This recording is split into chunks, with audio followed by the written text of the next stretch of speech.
রাজা ভাই একবার দেখবি আয়, এটা দেখবি আয় একবার। কি বানিয়েছো এটা দেখ তুই, মানে আমরা ফালতু আমরা দোকানে ভাই রেস্টুরেন্টে খেতে যাই, এটা এতটাই মানে দেখতে ভালো হয়েছে, খেতে ভালো হয়েছে, মানে এটা কম করে মানে দোকানে গেলে ধরো মোটামুটি 500 টাকা তো নিয়েই নেবে, কারণ আমরা 6 পিস চিকেন খেলাম 250 টাকা দিয়ে, ঠিক আছে। এখানে এরকমই পিস প্রচুর আছে, আর হচ্ছে কতটা টেস্টি আর ইয়াম্মি হয়েছে, মানে কালারটা দেখেই তো সবাই বুঝতেই পারছে। ফটাফট বানামা, তুমি একটা রেস্টুরেন্ট খোলো বরঞ্চ, সিরিয়াসলি। আমরা এরকম খাবার তো বাইরে তো পাই না, উল্টে থেকে কি হয়েছে লুল্লু প্রাণী বলেছে, মানে নিশ্চয়ই ভালোই হয়েছে।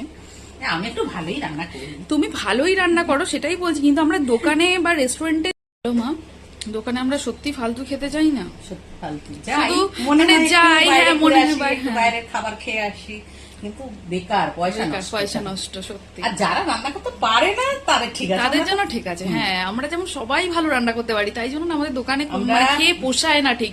ভালো ভালো আচ্ছা আচ্ছা রেস্টুরেন্টে গিয়েও মনে হয় পোষায় না, খেতে ভালো লাগে, চারজনেই সুন্দর রান্না পারি। হ্যাঁ, আর সব থেকে বড় কথা হলো রেস্টুরেন্টে কি মানে সবসময় তো রান্না করতে ইচ্ছা করে না, তাই না? রান্না পারলে ওটার জন্যই আর কি মাঝে মাঝে একটু যাওয়া, একটু আনন্দের জন্য গাড়ি ভাড়া, তেল খরচা, রান্না, মানে খাওয়া দাওয়া আর কি সবকিছুই বেকার।